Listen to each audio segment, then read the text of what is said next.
Graça e paz à igreja aqui reunida e que a paz se estenda aos que estão ou estarão ainda acompanhando online. Vamos começar, irmãos, com a leitura do Salmo 96. Salmo 96.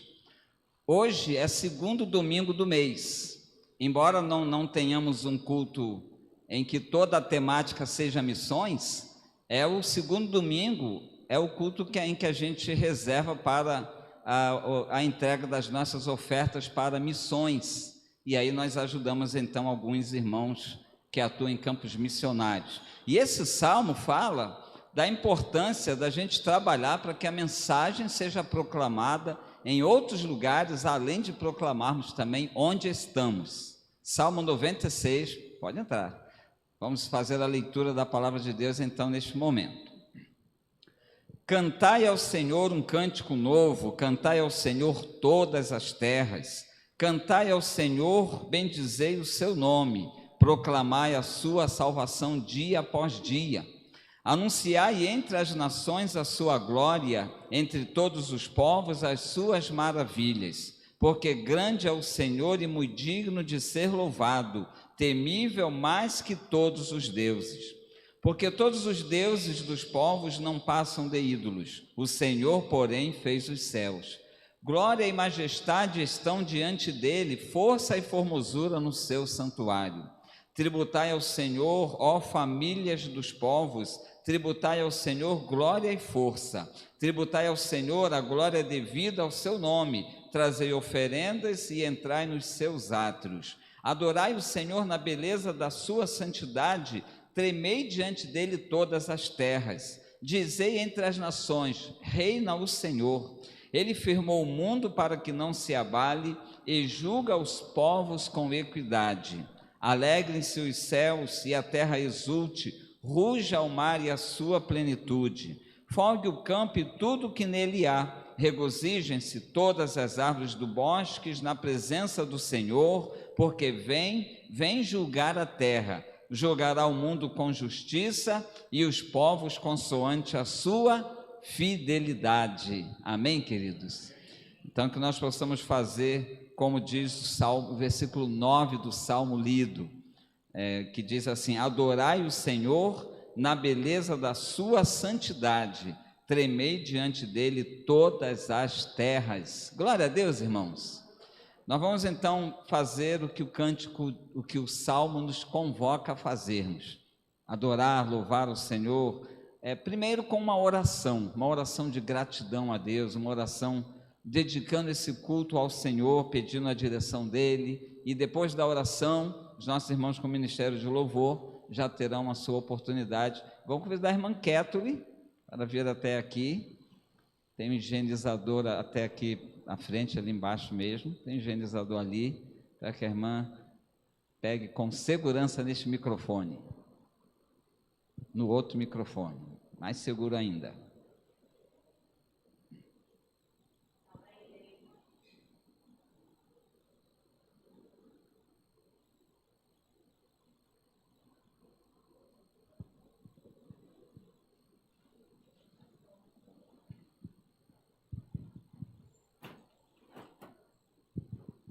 Saúde a igreja com a paz do Senhor, oremos. Pai amado e querido, na tua santa e maravilhosa presença, queremos te render graças por aqui termos chegado, Senhor. Se porventura existe alguém ainda a caminho, Senhor, que tu possas estar os trazendo debaixo da tua santa paz, meu Deus. Aqueles que também, Senhor, estão conectados em seus lares, assistindo de maneira remota, Senhor, que tu possas também estar os alcançando grandemente nesta noite, Senhor.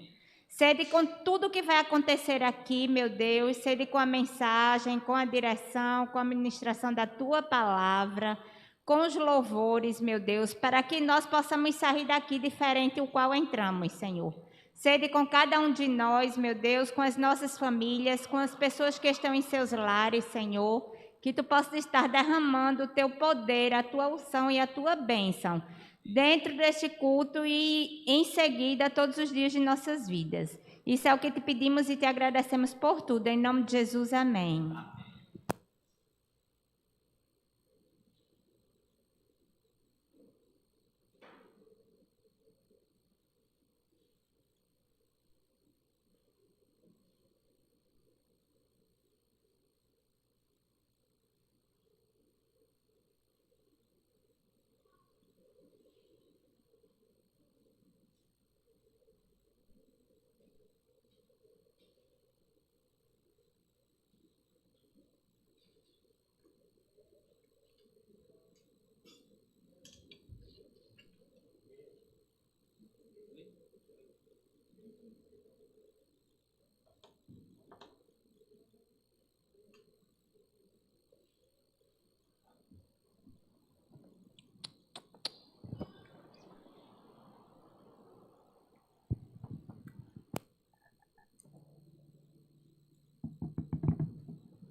Graça e paz, irmãos.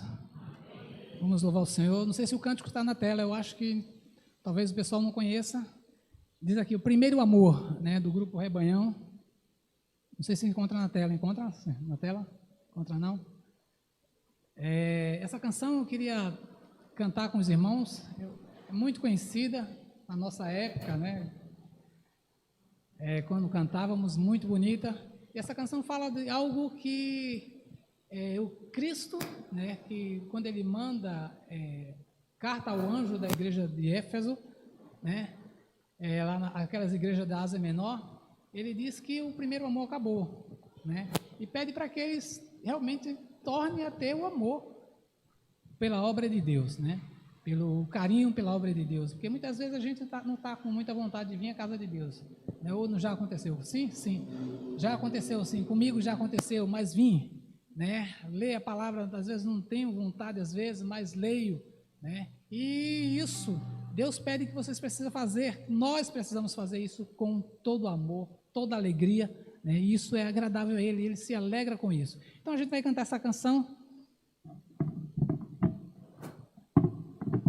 creio que os amados, quem souber, cante conosco, né, já está na tela aí, e aí, quantos reconheceu essa canção aí? Vamos cantar, né, ao Senhor, vamos dizer para Ele isso, para Ele perdoar os nossos pecados nesse sentido, que muitas vezes isso acontece. Quero voltar ao início de tudo, encontrar-me contigo, Senhor.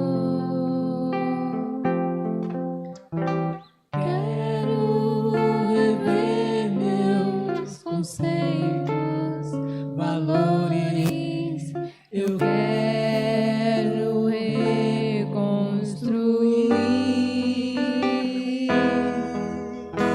Vou regressar ao caminho, rever as primeiras obras, Senhor.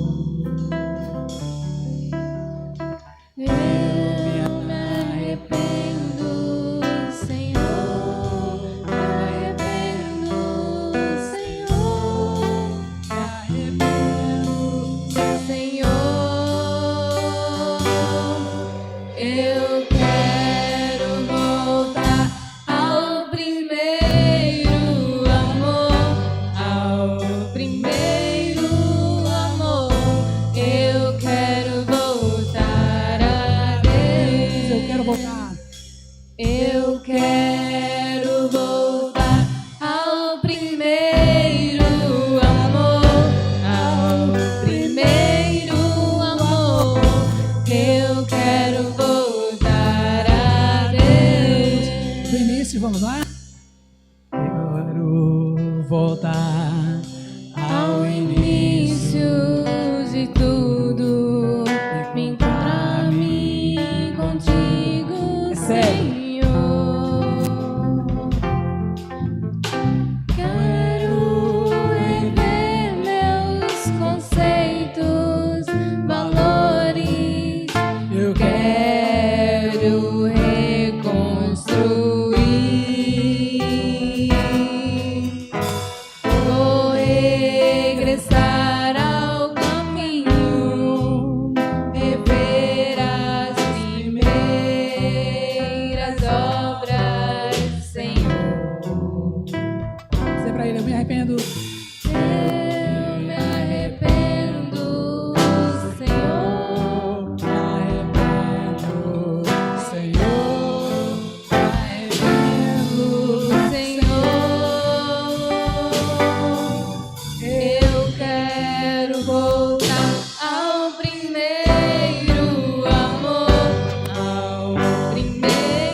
Aleluia. Vamos ficar de pé, amados. Vamos louvar o Senhor mais uma vez.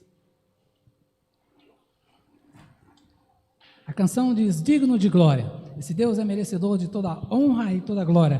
Quantos dizem amém? Amém. Ele é sim merecedor de toda glória e toda honra.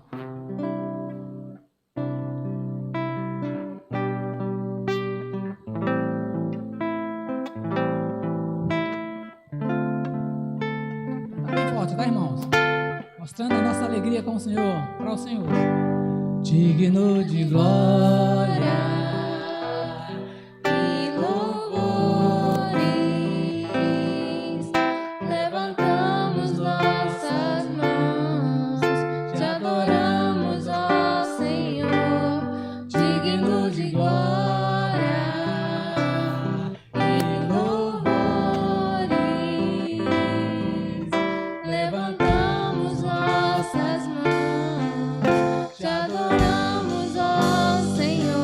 Porque grande és tu, maravilhas fazes tu, não há outro igual a ti, não há outro igual a ti, porque grande és tu, maravilhas fazes tu, não há outro igual a ti. Não há outro igual a ti,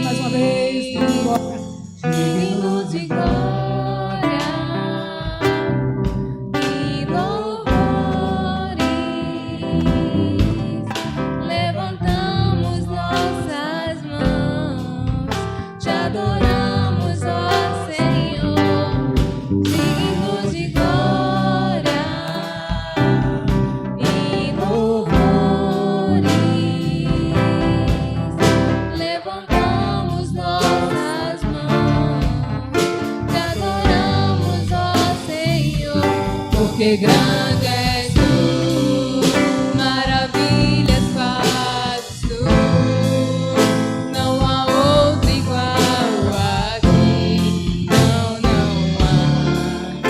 não há outro igual a ti, porque grande és tu, maravilhas fazes tu, não há outro igual a ti, não há outro igual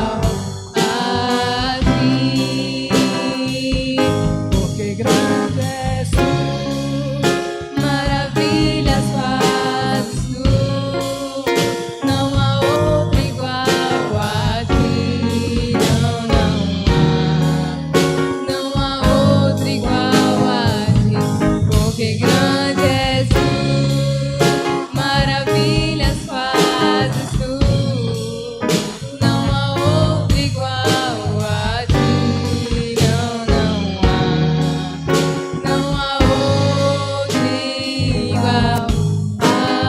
ti. amém. Que o Senhor possa nos louvar, abençoar. Mais uma canção para adorarmos esse Deus maravilhoso e digno de toda a honra e louvor. É uma canção do Kleber Lucas.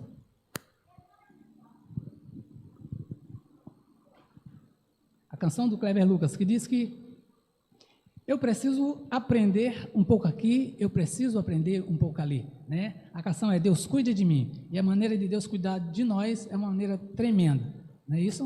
Então vamos louvar o Senhor.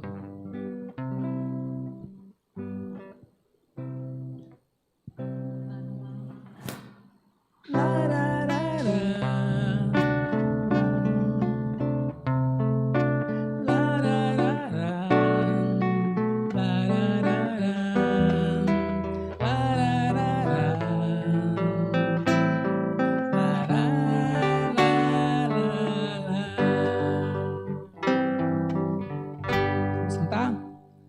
Eu Preciso aprender um pouco aqui, eu preciso aprender um pouco ali,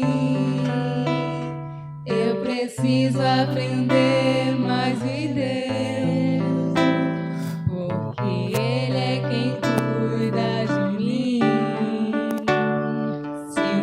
porta se fecha aqui,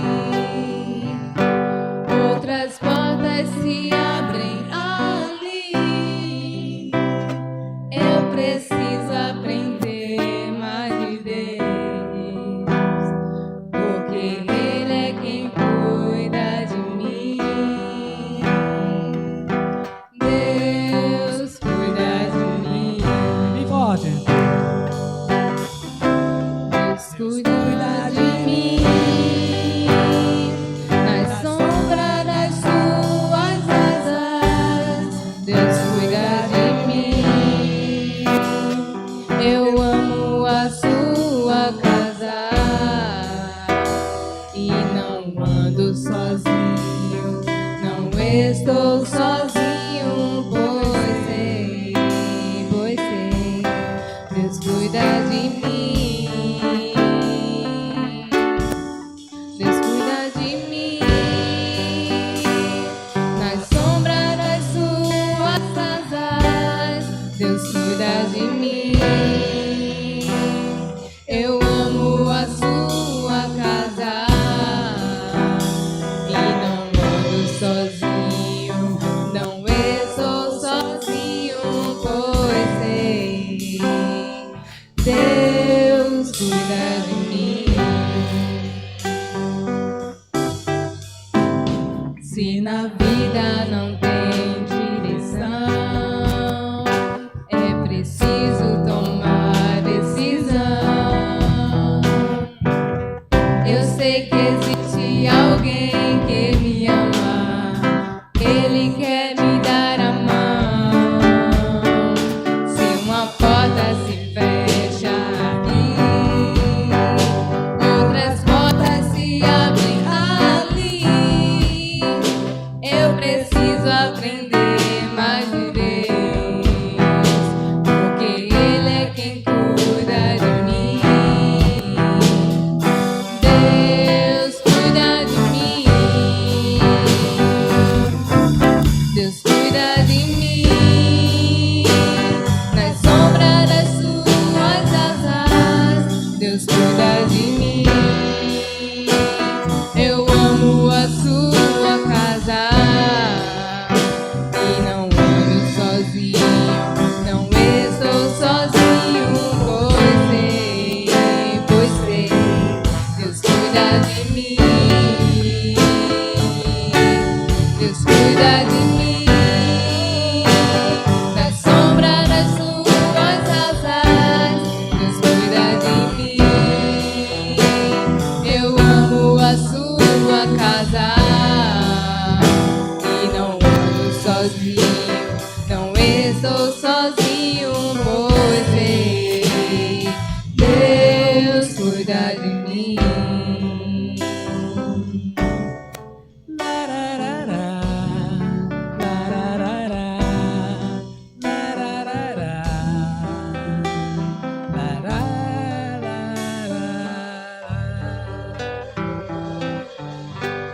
Amém. Que Deus possa nos abençoar. Podem sentar, amados.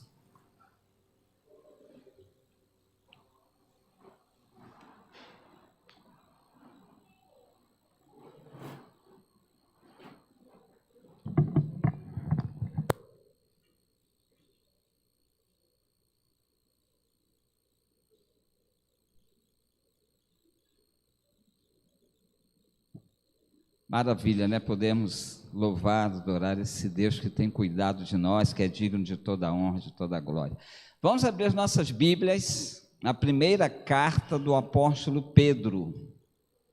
Primeira de Pedro, primeira epístola ou primeira carta de Pedro. Pedro que escreveu aos crentes do primeiro século, que estavam desviados, eu digo que estavam dispersos, foragidos da perseguição, que era forte principalmente em Jerusalém. E aí Pedro escreve a esses crentes a gente chama diáspora, que é essa dispersão de crentes espalhados pelo mundo da época. E aí Pedro escreve a eles uma carta de encorajamento, falando que eram eleitos de Deus, falando das bênçãos de ter a vida nas mãos de Deus. Então, nós vamos ler na primeira carta do apóstolo Pedro, no capítulo 1, a partir também do verso 1.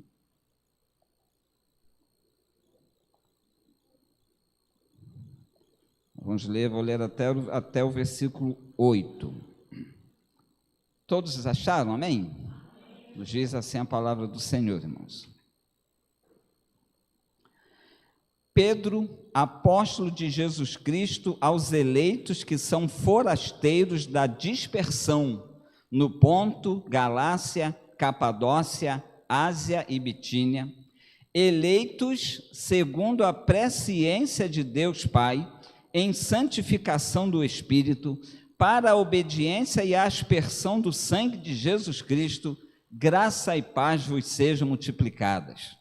Bendito Deus e Pai de nosso Senhor Jesus Cristo, que segundo a sua muita misericórdia nos regenerou para uma viva esperança, mediante a ressurreição de Jesus Cristo dentre os mortos, para uma herança incorruptível, sem mácula, imarcessível, reservada nos céus para vós outros, que sois guardados pelo poder de Deus, mediante a fé, para a salvação preparada para revelar-se no último tempo.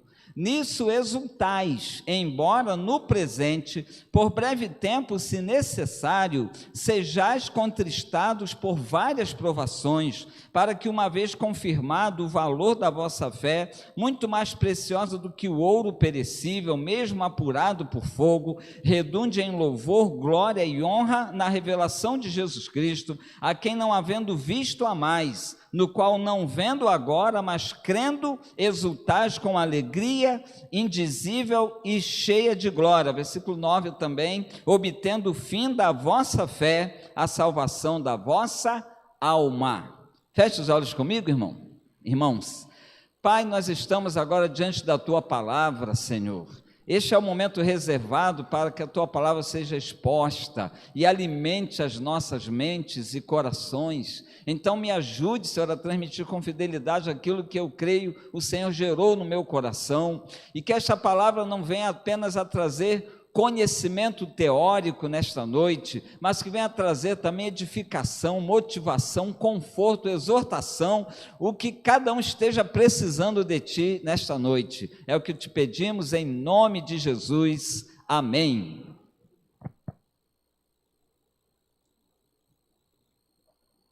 Irmãos, você percebe logo de início que esse texto é um texto bastante denso, né? De um conteúdo bastante profundo. Existem palavras aqui que a gente até mesmo nem está acostumado a ouvir e a pronunciar no nosso dia a dia. E como eu dizia no início, essa foi uma carta que o apóstolo Pedro escreveu mais ou menos ali pelo meio do livro de Atos dos Apóstolos. No capítulo 8 está dizendo que levantou-se uma grande perseguição contra a igreja cristã, contra os seguidores de Cristo.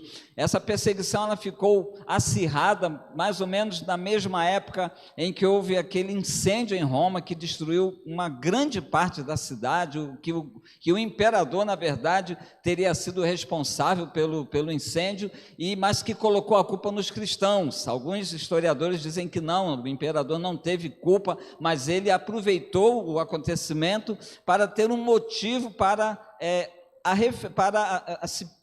intensificar a perseguição contra os cristãos. E aí os cristãos, principalmente de Jerusalém, da Samaria, tiveram que fugir para outras cidades, outros lugares, e aí então eles estavam agora como pessoas dispersas, sem igreja local. Lembra aquela narrativa de Atos, que os cristãos se reuniam de casa em casa, e partiam pão e perseveravam na doutrina? Isso agora não é mais uma realidade, porque os cristãos estão, nesse tempo aqui em que Pedro escreve a carta, estão dispersos por vários países até do mundo. Você encontra uma relação de lugares aí no versículo 1, quando Pedro diz, aos eleitos que estão forasteiros da dispersão, no Ponto, Galácia, Capadócia, Ásia e Bitínia. E o interessante é que cada nome desses é um nome que possui vilarejos, pequenas cidades dentro deles. Então foi grande a dispersão em termos de quantidade de cristãos dispersos, em termos de área geográfica pela qual eles se espalharam. Mas aí, queridos, uma primeira lição que a gente logo aprende com essa com esse primeiro capítulo da carta de Pedro, é que Deus não perde os seus de vista. Os cristãos que estavam dispersos agora não estavam mais ao alcance da vista e não estavam mais debaixo do cuidado de seus pastores em Jerusalém. Não estavam mais sendo orientados e doutrinados pelos apóstolos. Mas Deus levanta homens que enviam cartas para que essas cartas circulassem entre os cristãos dispersos pelo mundo, para que continuassem sendo alimentados, continuassem sendo orientados na caminhada de Deus. Então, querido, mesmo que você não esteja contando por alguma razão com o apoio de quem você esperava que estivesse lhe apoiando, ainda que você não tenha a atenção esperada do seu líder, do seu pastor, Deus continua cuidando de você. Deus, ele levanta quem ele quiser e onde for necessário para cuidar de você. Você nunca está só, ainda que esteja em uma circunstância que aparentemente não haja ninguém apoiando você, ninguém se lembrando de você. Eu acho que uma grande parte dos crentes já teve um momento da vida em que se sentiu esquecido pelos outros. Ninguém se lembrou de mim, ninguém ligou para mim, ninguém veio até mim. Queridos, esses cristãos, o que eles tiveram naquela época foram as cartas que foram enviadas, eles liam e tinham que logo repassar para outros lerem. Não havia xerox, não havia como replicar essas cartas para que houvesse muitas cópias entre os cristãos, e assim mesmo a Igreja de Cristo sobreviveu. A Igreja de Cristo sobreviveu a essa época de dispersão, de distanciamento dos líderes, de distanciamento daquela comunhão em que estavam todos juntos, agregados em Jerusalém. Então Deus, ele não perde os seus filhos de vista, ainda que o seu filho esteja numa situação adversa, de isolamento, de solidão, de aparentemente ter sido até esquecido por outras pessoas. Esses cristãos aí que estão na dispersão, Pedro chama de eleitos, no versículo 2, eleitos segundo a presciência de Deus. Nós somos raça eleita, nação, sacerdócio real, nação santa, povo de propriedade exclusiva de Deus. A palavra eleito, querido, significa escolhidos, né? Quando a gente tem eleição para presidente da República, a gente vai lá escolher quem vai ser o novo presidente da República. Então, a palavra eleição, no seu significado mais usual, significa escolha, e aqui esse é o sentido. No versículo 2, Pedro está dizendo, vocês que foram escolhidos por Deus. E Jesus confirma isso, não é? Que nós fomos escolhidos por Deus. Lá no Evangelho de João, no capítulo 15, versículo 16, Jesus diz assim, não fostes vós que me escolhestes a mim, antes eu foi quem vos escolhi a vós outros, para que vades e deis fruto, muito fruto. Querido, só que aqui, esse texto não nega que apesar de nós termos sido escolhidos por Deus, tenha havido a necessidade de nós termos tomado uma decisão diante disso. Porque o texto fala aqui, que não é que Deus tenha escolhido no sentido de que Ele predeterminou aquele que seria salvo ou aquele que não seria. Ele escolheu no sentido de que Ele, na sua presciência, Ele já sabia quantos de nós receberemos o seu evangelho, creremos ou não.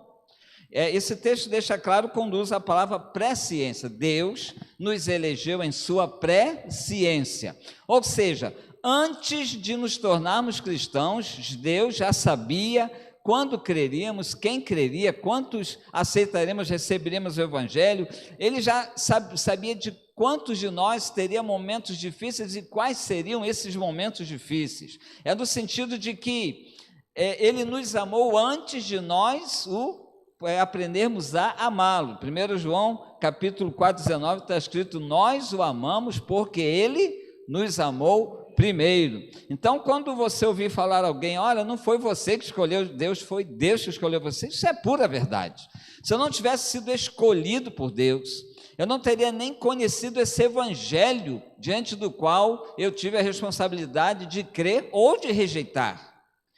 Os textos também deixam claro que Deus, Ele nos escolheu antes mesmo de nós decidirmos nos entregar a Ele. Porque na sua presciência, Ele já sabia. Então, preste atenção, na mente de quem já sabe que tudo que vai acontecer, na mente dele, é exatamente igual é o futuro, o presente e o futuro. Não é verdade? Para Deus não existe diferença entre passado, presente e futuro, por Ele ser onisciente. Então, para nós é difícil de assimilar isso. Mas para Deus, o presente está diante dele tanto quanto todo o futuro. Deus antevê todas as coisas que acontecerão. Então, para Deus, o que vai acontecer conosco daqui a 1 ano, 2, 10, 20, o que vai acontecer daqui a alguns séculos, se esse mundo durar ainda mais de um século, Deus já está vendo tudo como se tivesse já acontecido. Esse é o sentido de Deus ser presciente, Deus ser onisciente, saber todas as coisas de todos os tempos. Ele foi que nos escolheu, porque afinal de contas, irmãos, ainda que eu tive um momento de tomar a minha decisão diante do evangelho que conheci, eu não chegaria a esse momento se Deus não tivesse resolvido me enviar a sua mensagem. Não é verdade?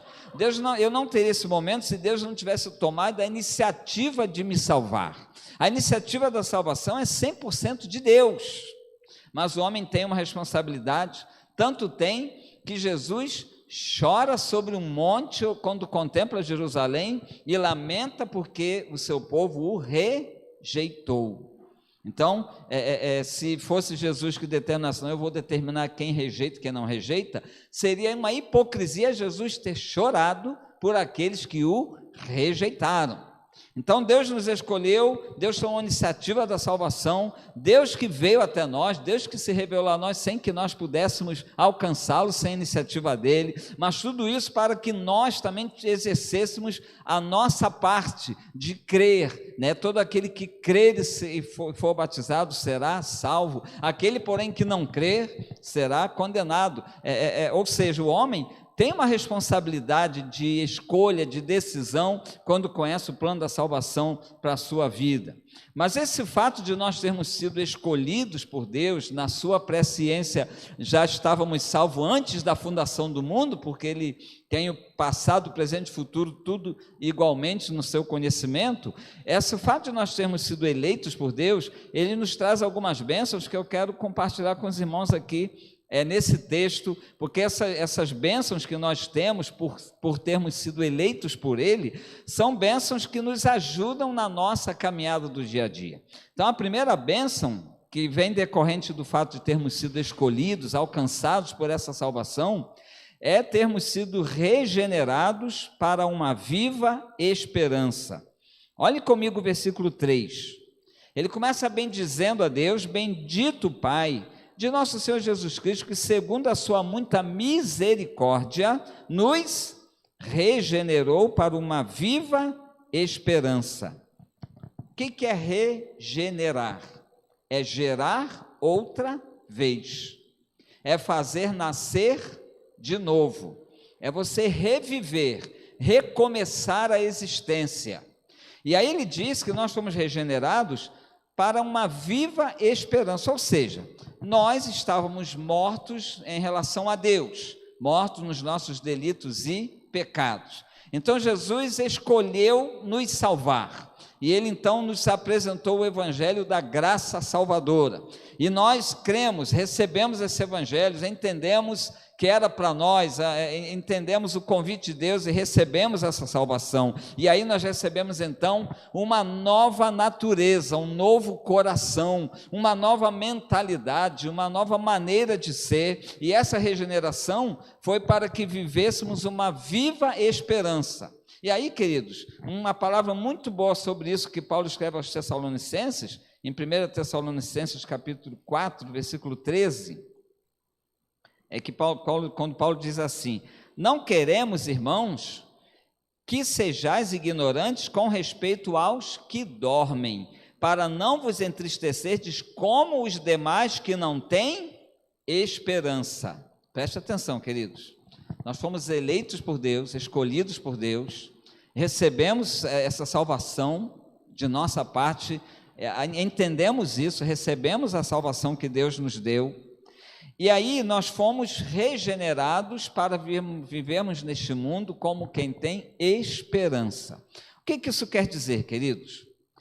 Vivermos neste mundo como quem tem uma viva esperança nos permite não nos desesperarmos como se desesperam pessoas que não têm esperança em relação ao futuro, esperança em relação à eternidade. Quando a morte nos ronda e está a todos os lados ao nosso redor, isso, claro que é natural nos deixar até apreensivos, mas não angustiados, aflitos, desesperados.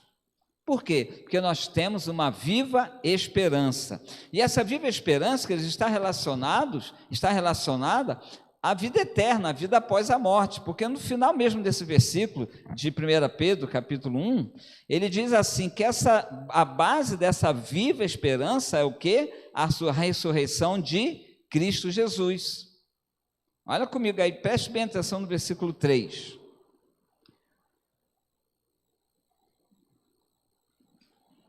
Bendito Deus e Pai de nosso Senhor Jesus Cristo, que segundo a sua muita misericórdia nos regenerou para que uma viva esperança mediante a ressurreição de Cristo Jesus. Então, se a nossa viva esperança nos foi dada mediante a ressurreição de Cristo Jesus, então ela é uma esperança de também ressuscitarmos como Cristo Jesus ressuscitou. Ou seja, para o crente, a morte é uma transição para que ele experimente a ressurreição para a vida eterna. O crente ele é ressuscitado 2 vezes. Quando ele morreu para o pecado, ele está morto no pecado e revive para Deus. E depois, quando ele passa pela morte física e ressurge para a vida eterna no céu com Deus. Então, meus amados, quando a gente vê as esperanças deste mundo se acabando, a vida chegando ao fim, ou quando nós sentimos a nossa vida terrena ameaçada, é lógico que nós temos algumas coisas que nos fazem apegados a esta vida terrena, mas nós sabemos que além de tudo que somos apegados nessa vida terrena, existe algo muito maior do que todas essas coisas. E que todas as coisas que vamos deixar aqui não nos farão falta na nossa vida eterna após a morte. E que todas as pessoas que deixamos aqui, nós queremos que Deus irá cuidar quando não estivermos mais aqui. Senão Ele não nos tiraria das vidas dessas pessoas. Não é verdade? Então essas convicções, quando elas estão presentes na vida do crente, o crente continua não querendo morrer. Mas ele passa a ver a morte como algo que ele não deseja, mas como algo que não é apavorante, que não é o fim, que não é desesperador, que não é algo que ele vai enfrentar sem esperança, sem perspectiva. O cristão precisa ter essa convicção diante da morte. E eu ouvia uma das filhas do nosso irmão Paulo Alexandre, Elaine, dizer assim: pastor, a coisa que eu mais admiro em vocês cristãos é a tranquilidade, a naturalidade que vocês falam da morte. Mesmo quando tem alguém morto na família, o crente chega lá no funeral e fala com uma segurança, com uma tranquilidade, com uma serenidade, mesmo com toda a dor da separação e da saudade.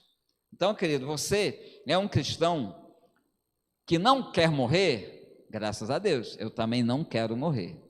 Mas se você for um cristão que tem uma sensação de medo, insegurança, angustiante diante da possibilidade da morte, você precisa rever a sua convicção na vida eterna. A sua convicção na importância maior da nossa vida eterna é sobre essa vida terrena que nós estamos vivendo aqui. Tá certo? Então, nem vontade de morrer e nem medo de morrer. Porque nós não vivemos como pessoas que não têm esperança em relação à eternidade, à vida após morte, à vida após este mundo terreno. Então essa é a primeira grande bênção de termos sido eleitos. Fomos regenerados, fomos feitos nova criatura para vivermos com uma nova e viva esperança em nossos corações. Uma segunda, queridos, é que nossa herança recebida por Deus, a salvação que nos vem dessa eleição pela graça, ela é muito segura, muito blindada. Nós vemos aí no versículo 5, uma série de palavras que descrevem a qualidade dessa nossa salvação. No versículo 4, irmãos, você foi para o 5, volta aí, dá uma ré, volta para o versículo 4. Para uma herança incorruptível, sem mácula, imarcessível. Queridos, incorruptível é uma coisa que nada pode tornar aquilo impuro. Imagine um produto que você tem, que está numa caixa tão bem guardado, que nada pode entrar para corromper aquela substância que está guardada, que está pura. A herança que nós temos de Deus, a salvação que nós recebemos, ela é incorruptível, não pode ser deteriorada. Ela é sem mácula, sem mancha, sem obscuridade. Ela é imarcessível. Imarcessível é uma coisa que não murcha, que não perde o brilho, que não perde o vigor. Assim é a salvação que temos de Deus. Ou seja, Deus me deu uma salvação que nunca vai ser corrompida, que nunca vai ser maculada, que nunca vai murchar. Ela sempre permanecerá firme. Aqui já tem uma declaração de que a salvação é algo que ninguém tira de mim, que ninguém tira o brilho dela, que ninguém tira a força dela. Ela é imarcessível, ela é imaculável, ela é incorruptível e está reservada nos céus para nós, como diz a palavra aqui, reservada no céu para vós outros. Então essa é uma certeza que nós temos, de uma salvação assim, irrevogável, intocável, né? E numa terceira bênção, que se desdobra em algumas outras, muito simples e rápidas, é que enquanto não chegarmos ao céu, para essa viva esperança, para tomarmos posse dessa salvação, dessa herança que é imarcessível, imaculada, incorruptível, enquanto isso, queridos, nós temos uma promessa de sermos guardados enquanto estamos aqui na terra. Deus diz isso. Agora sim, é no versículo 5, que sois guardados pelo poder de Deus mediante a fé para a salvação. Meus amados, aqui fica repetido a ideia do versículo anterior, de que a salvação, ela está assim, blindada por Deus. Querido, você que foi salvo, você que recebeu uma herança celestial, eterna, que é imarcessível, que é incorruptível, essa salvação está guardada por Deus até você chegar no céu. É a convicção de Paulo, né? Eu estou bem certo, pois eu sei em quem tenho crido, e estou bem certo que é poderoso para guardar o meu tesouro, preservar o que eu recebi até o dia final. A vitória final está garantida para nós. E aí ele diz aqui, queridos, que essa proteção de Deus não se refere apenas ao futuro, não se refere apenas à chegada no céu, mas enquanto estivermos aqui. E eu quero destacar 3 maneiras como essa proteção de Deus na nossa caminhada terrena se manifesta. Primeiro, ela se manifesta na proteção de Deus contra as investidas de Satanás contra nós. Na primeira carta de João, que também foi uma carta escrita a crentes dispersos, está escrito que aquele que é nascido de Deus não vive pecando e o maligno não pode lhe tocar. O maligno não pode lhe tocar. Meu amado, quando você tiver a sensação de que Satanás está investindo contra a sua vida, quando você tiver a sensação de que Satanás está levantando pessoas contra você, você pode ter uma certeza absoluta de que Satanás pode levantar pessoas ao seu redor, pode rugir contra você, pode usar circunstâncias contra você, mas ele não pode tocar na sua vida, não pode tocar na sua alma. Você está guardado na palma da mão de Deus, e Satanás não tem poder, e ele nem jamais tentaria tocar em você, sabendo que você está guardado nas mãos de Deus. Na carta de Paulo aos Colossenses, no capítulo 3, ele diz assim: se vocês já morreram com Cristo, para o mundo, para o pecado, e já ressuscitastes com ele, então a vossa vida está oculta com Deus.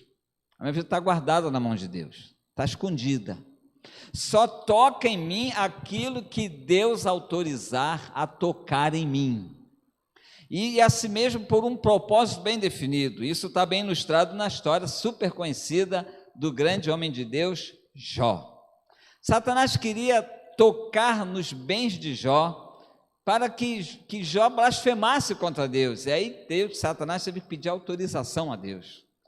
posso causar uma perturbação na vida dele para ver se ele vai permanecer fiel a ti? Deus disse, pode, mas tem uma limitação que você não vai desobedecer, não toque na sua vida. Ali tem um sentido de você não vai tirar a vida de Jó. Se Satanás quisesse matar Jó, não poderia, porque Deus disse que o limite é até aqui. Sabe Judas, filho da maldição, que foi usado por Satanás naquele lance da traição? Ele só saiu da última ceia com Jesus para cometer aquele pecado da traição quando Jesus autorizou. Então, querido, até o mal que acontece na minha vida, acontece porque Deus autorizou, porque Ele tem um propósito a cumprir na minha vida através do mal que Ele autorizou que chegasse na minha vida ou na minha casa. Então, a convicção do crente não é a de que nenhum mal vai chegar na minha casa. Não é esse o sentido do Salmo 91, quando diz, nenhuma praga chegará à tua tenda. O que acontece no Salmo 91, queridos, é que o Salmo 91 é uma descrição da atuação de hostes diabólicas, satânicas. Ali fala de demônios que eram acreditados na cultura judaica. E aí são esses demônios que Deus fala assim, esses demônios, a seta que voa de dia, a mortandade que assola durante a noite, que assola ao meio-dia, elas não vão chegar na tua tenda. Satanás, ele não pode entrar na casa de um servo de Deus, a não ser que Deus diga, entre, faça aquilo que eu permito, porque eu estou permitindo para provar o meu filho, e na hora que terminar o que eu autorizei, você se afaste do meu filho. É assim que acontece. Deus tem domínio sobre o mal, sobre as forças diabólicas. É por isso que Pedro tem autoridade para dizer assim, vocês são guardados pelo poder de Deus, e guardados de todas as investidas que Satanás possa tentar contra nós, de todas as circunstâncias que Satanás possa criar contra nós, de todas as pessoas que Satanás usar para nos atingir. Mas também o texto deixa muito claro, querido, que nós somos guardados também do domínio do pecado. Espera aí, pastor, essa semana mesmo eu cometi pecados, mas eu não estou falando que Deus vai guardar você no sentido de não permitir que você peque mais, mas Ele vai guardar você do domínio e da condenação do pecado. Sabe João 8,32? E conhecereis a verdade vos libertará. E mais à frente, Jesus fala assim, porque todo o que comete pecado é escravo do pecado. Mas o Filho do Homem vos libertar, verdadeiramente sereis livres. Quando ele fala escravo do pecado, ele não se refere àquele que simplesmente comete esse ou aquele pecado. Ele está se referindo àquele que é dominado e condenado à eternidade sem Deus pelo pecado. Desse pecado que escraviza, que domina a vida e que condena ao inferno, desse nós estamos guardados. Amém, queridos? Não há pecado que possa me fazer escravo dele outra vez, não há pecado que possa me levar ao inferno, porque Jesus me salvou e está escrito aqui que ele vai me guardar até o dia de eu chegar no céu.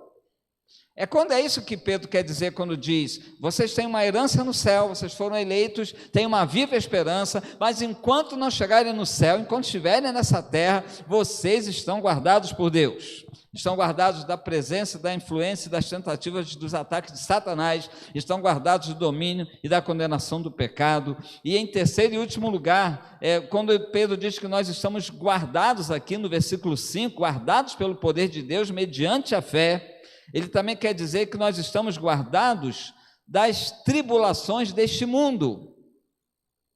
Aí você pode pensar também, eita pastor, eu não estou não, porque essa semana para mim foi tão atribulada.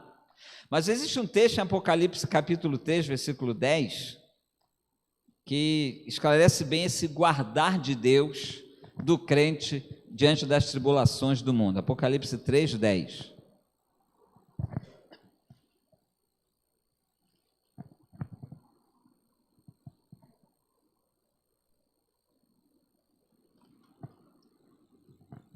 (3:10) diz assim, irmãos: porque guardaste a palavra da minha perseverança, também eu te guardarei da hora da provação que há de vir sobre o mundo inteiro, para experimentar os que habitam sobre a terra. Meus amados, sabe quando está escrito assim, eu te guardarei da hora da provação? Esse da hora da provação, quando João escreveu lá, usando o grego dos seus dias, ele usou uma preposição que significa no meio. Então, eu te guardarei no meio da tribulação que há de vir sobre o mundo. Até alguns intérpretes, alguns estudiosos, interpretam então, está vendo que a igreja vai passar pela grande tribulação? Porque está dizendo que quando a grande tribulação vier, a igreja vai ser guardada no meio dela. Queridos, eu vou ser bem honesto e dizer que essa é uma interpretação possível. Mas como eu tenho outros textos, 1 Tessalonicenses 1,10, que está dizendo que nós seremos livrados da ira de Deus derramada sobre o mundo quando Jesus voltar, e lá no Apocalipse está dizendo que a ira de Deus é exatamente a grande tribulação, então eu entendo que aqui está falando de tribulações que virão sobre o mundo e que ainda não são a grande tribulação final.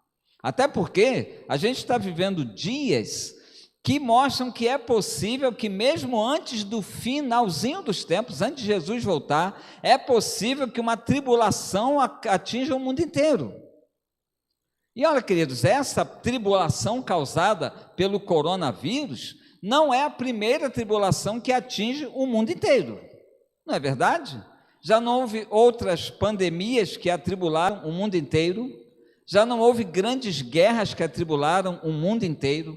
O que Pedro está dizendo, e que o João está dizendo em Apocalipse 3,10, é o seguinte: você tem uma herança no céu, você tem uma vida após a morte, você tem uma eternidade para ser vivida depois desse mundo terreno, mas enquanto você estiver aqui, eu vou proteger você no meio das tribulações que você tiver que enfrentar.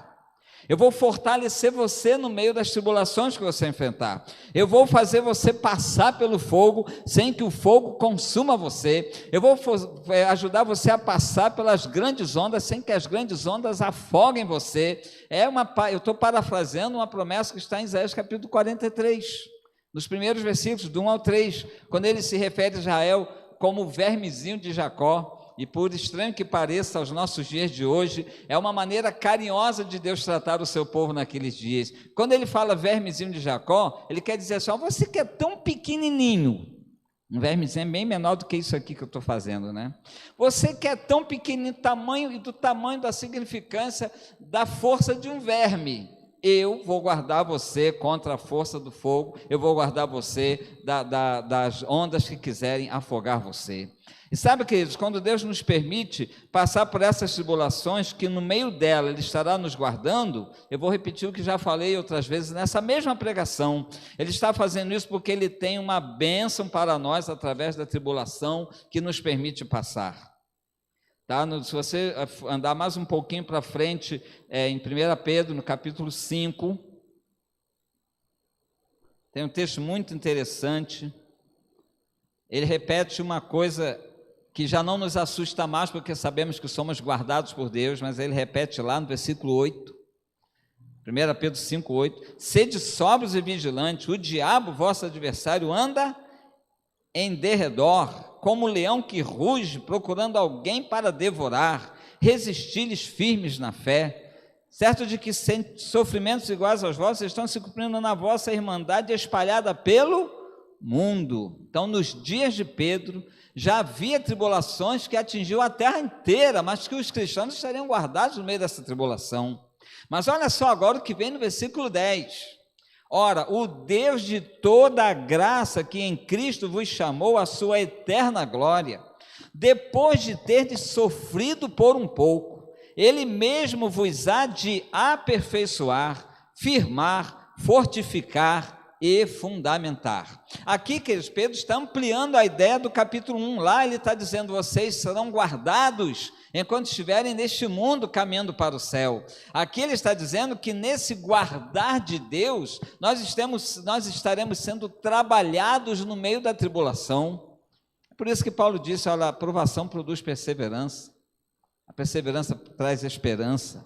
E aí, meus amados, eu quero concluir dizendo que toda essa certeza de salvação, de uma herança incorruptível que está reservada para nós para além desta vida, que é a segurança de Deus, a proteção, o seguro que está prometido para nós ainda nesta vida terrena. Nós temos um papel nosso para vivermos essa segurança. Eu não estou dizendo que a segurança que Deus nos dá depende de nós, mas o que depende de mim é eu me sentir mais ou menos essa proteção de Deus. Por exemplo, Satanás está rugindo contra mim. Está escrito aqui que ele não vai tocar na minha alma. Isso não depende de mim. Mas vai depender de mim a postura diante da ameaça dele. Aí depende de mim. O que Deus prometeu, ele não muda. Mas talvez se eu esteja firmado nas promessas de Deus, confiante, crendo que o que Deus falou é verdade, ele vai rugir, vai estender as suas garras na minha direção e eu não vou me apavorar, não vou correr, não vou ficar deprimido, não vou perder o sono. Mas se a minha confiança for vacilante, o meu conhecimento das promessas de Deus é pequeno, eu não costumo recordar a palavra de Deus para mim durante o meu dia a dia. Aí, queridos, a promessa está valendo, ele não vai tocar em mim. Mas pela minha falta de conhecimento, de cultivar a comunhão com Deus, eu vou me apavorar. Eu vou correr, eu vou me esconder embaixo da cama, eu vou ficar deprimido, eu vou ter insônia, vou sofrer de ansiedade. Eu não estou dizendo que todas essas doenças que eu mencionei sejam simplesmente fruto de eu não conhecer a palavra. Um cristão que conhece bem a palavra e que confia em Deus pode também passar por essas coisas. O que eu estou dizendo é que algumas vezes, esses sentimentos algumas vezes nos vêm por falta de nos lembrarmos de promessas como essa que nós relembramos nessa noite, de que estamos guardados por Deus, de que estamos debaixo da vista de Deus onde estejamos, enfrentando o que estivermos enfrentando. Se essas lembranças estiverem sempre presentes nas nossas vidas, as tribulações terão um efeito muito menor sobre as nossas emoções, porque elas estarão guardadas pelas promessas de Deus. Então o efeito será muito menos impactante sobre nós. Não é verdade? E aí, queridos, no fim das contas, as nossas vidas redundarão e resultarão na glória do nome de Deus. Eu quero terminar com você relendo uma parte do versículo 7. Aliás, vamos ler o versículo 7 todo.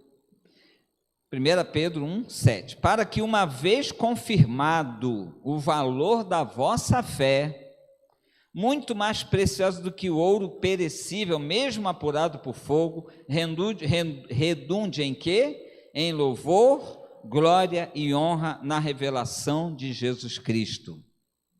Se eu e você tivermos convicção da herança que nós temos, do destino após a morte, se nós tivermos convicção plena da presença de Deus conosco em meio a tudo que enfrentamos, as nossas vidas vão glorificar o nome de Deus. As pessoas vão olhar para nós e ver em nós pessoas que não são como elas, sem esperança. Pessoas que não são como elas, desesperadas porque não têm onde se segurar. Desesperadas porque estão com medo do que o coronavírus ainda vai fazer no mundo. Olha, meus irmãos, medo do que o coronavírus ainda pode fazer no mundo, eu também estou. A gente não sabe se isso está acabando, se isso ainda vai piorar, se uma nova mutação vai ser aplacada pela vacina, a gente não sabe nada, mas uma coisa a gente sabe, que mais do que o coronavírus, Deus está no controle da história da humanidade. Deus está no controle da caminhada da sua igreja neste mundo, Deus está no controle da minha vida, e eu tenho aqui uma proteção de que Deus irá me guardar no meio da tribulação que há de vir sobre o mundo inteiro. Então, meus amados, isso quer dizer que eu não vou me desesperar como aqueles que não têm essas convicções. Se um crente se desespera tanto como um incrédulo diante da ameaça de uma piora da pandemia, qual é a diferença de crer em Deus? Qual é a diferença que essas promessas de segurança vocês estão fazendo na sua vida? Então, meu amado, eu sei que existem fatores humanos que às vezes nos trazem essas instabilidades de medo, de ansiedade, mas eu quero que você pense comigo o seguinte: eu não vou ter medos e ansiedades por falta de confiança na palavra de Deus.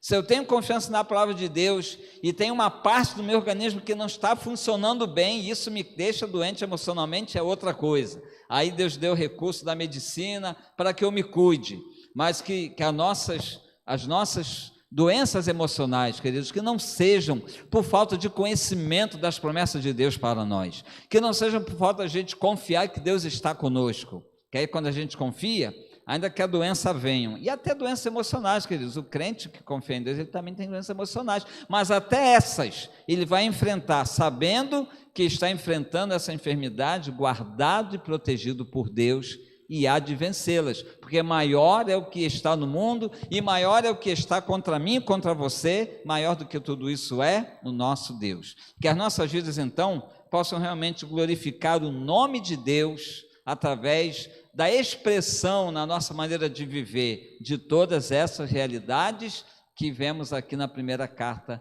de Pedro. Amém, queridos? Vamos orar ao Senhor, pedir a Deus assim, Deus, que essa mensagem não seja alguma coisa que eu apenas ouvi, mas que seja uma convicção que mova o meu viver, que me torne seguro diante das adversidades, que essa palavra seja verdade na minha vida. Eu pedi para o nosso jovem Daniel fazer esta oração, pedindo assim que Deus aplique essa palavra nos nossos corações e que possamos viver como crentes seguros de tudo isso que ouvimos nessa noite. Amém. Oremos.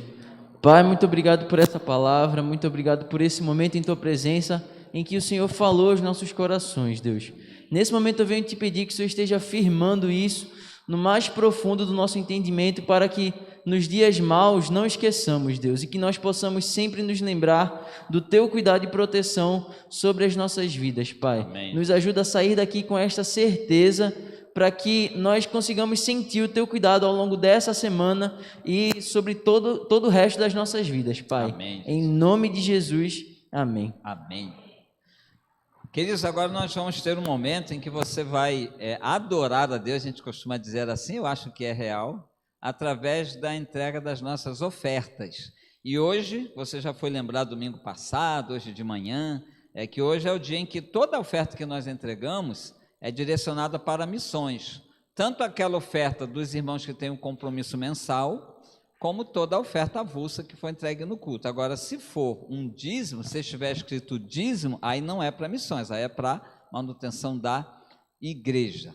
Nós não temos visitantes, né? O visitante que nós temos, que acho que está aqui pela primeira vez, mas mesmo assim não é visitante, eu vou explicar por quê. Então, não temos visitante para dizer que fiquem à vontade, então todos nós temos esse privilégio. É claro que alguns de nós tem outros momentos, né, de entregar suas ofertas. Às vezes o irmão não entrega aqui na hora do culto e às vezes ele é um ofertante maior do que outros que entregam, então não há não pode haver nenhuma preocupação de quem entrega nesse momento ou não, mas o momento é franqueado para que quem desejar fazer a sua entrega dentro do culto possa fazer. Eu vou pedir para a irmã Lília, a irmã Fernanda Teles e o irmão Charlinho para que façam esse recolhimento, para que você não precise se locomover até o local aqui.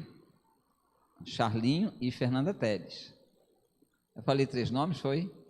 Então deleta o terceiro nome. Deve ter sido o eco aí da gravação, que uma coisa assim, só Charlinho e Fernanda Teles.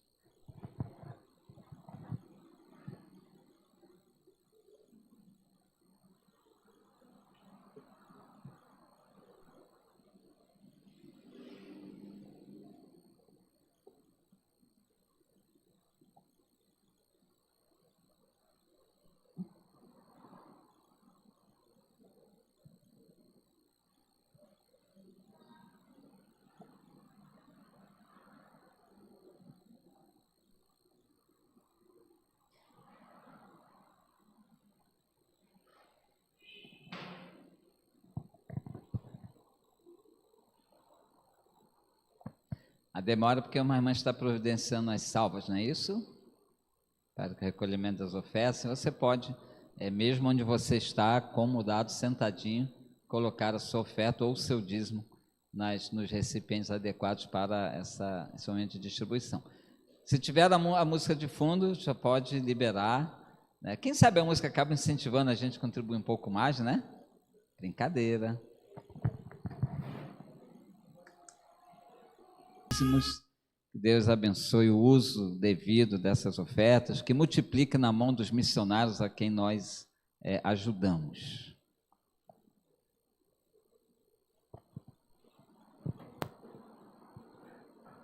Oremos. Senhor Deus Pai, que estás no céu, te agradecemos, Senhor, pela oportunidade que nós temos de estar aqui na tua casa, de contribuir em missões, Senhor, e contribuir na tua casa, Senhor. Te pedimos para que o Senhor guie as pessoas que vão administrar esses valores, Senhor, que eles possam ser bem usados, Senhor, para o sustento dessas pessoas que estão aí pelo mundo a pregar o teu evangelho, Senhor, e também aos que estão aqui, Senhor, para engrandecer o teu nome domingo após domingo, Pai. Amém. Te agradecemos por tudo que o Senhor tem feito por nós e te pedimos mais e mais. Em nome de Jesus, amém. Amém. Irmãos, estamos caminhando para o fim do nosso culto público, né, aqui coletivo. Cada um continua a sua adoração a Deus até no próprio jeito de viver, não é? No testemunho que dá, na maneira de se portar no dia a dia. Eu quero começar essa parte de anúncio fazendo um agradecimento ao Igor. O Igor, não sei se vocês viram aqui, ao lado de Fernanda, o Igor é membro da Igreja Pernambucana, Congregacional Pernambucana, e ele veio nos dar suporte técnico, né? Olha lá, irmãos, o Igor, pode olhar para ele, olha que jovem bonito, mas é casado, né?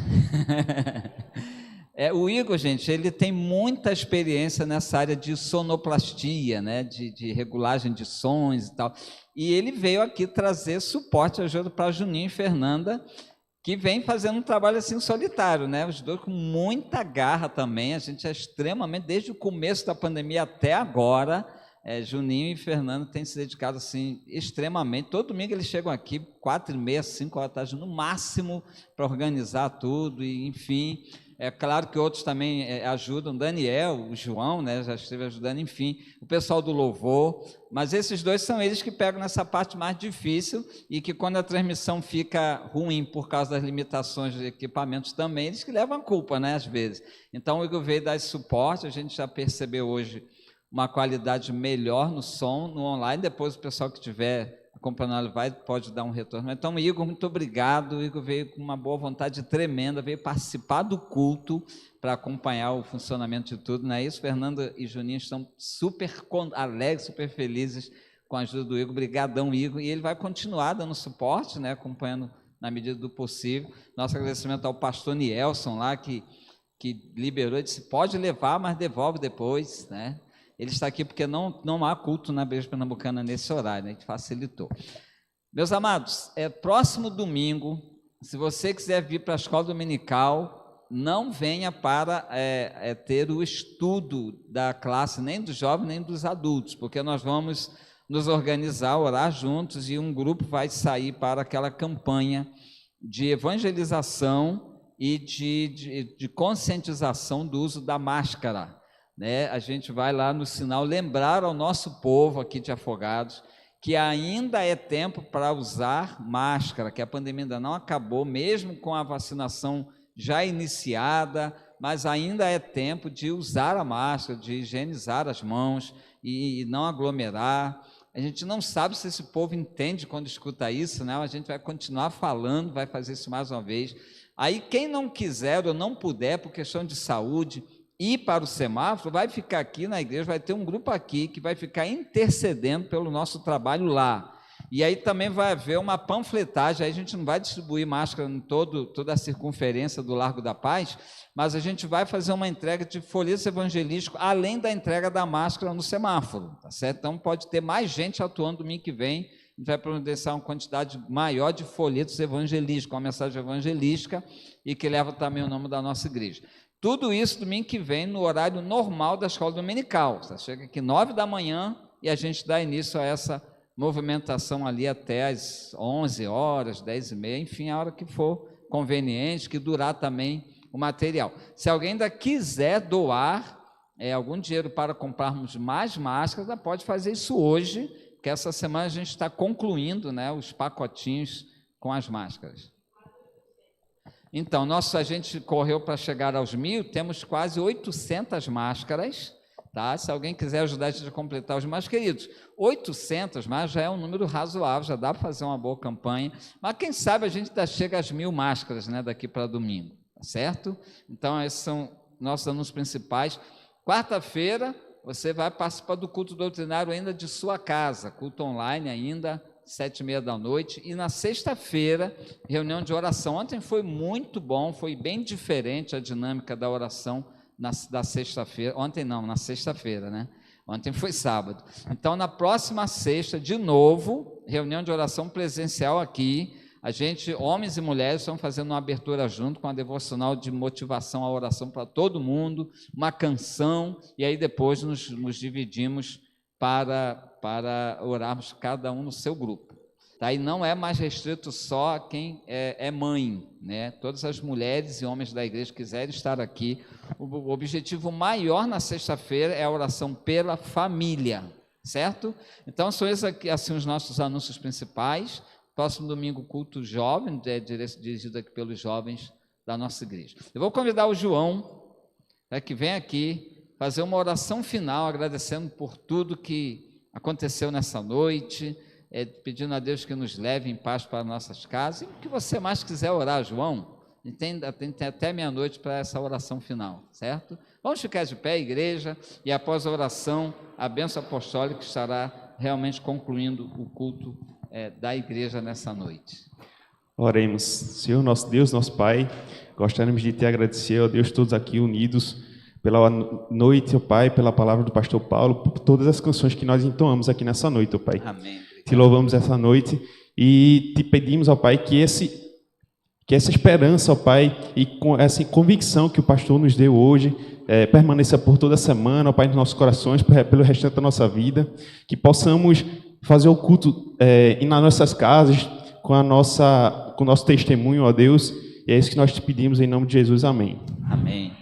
Que a graça de Cristo Jesus, que o amor de Deus, que as consolações e o poder e a proteção do Divino Espírito Santo acompanhem todos nós, acompanhem os nossos familiares e se derrame sobre todo o povo de Deus nesse mundo hoje e para sempre. Amém.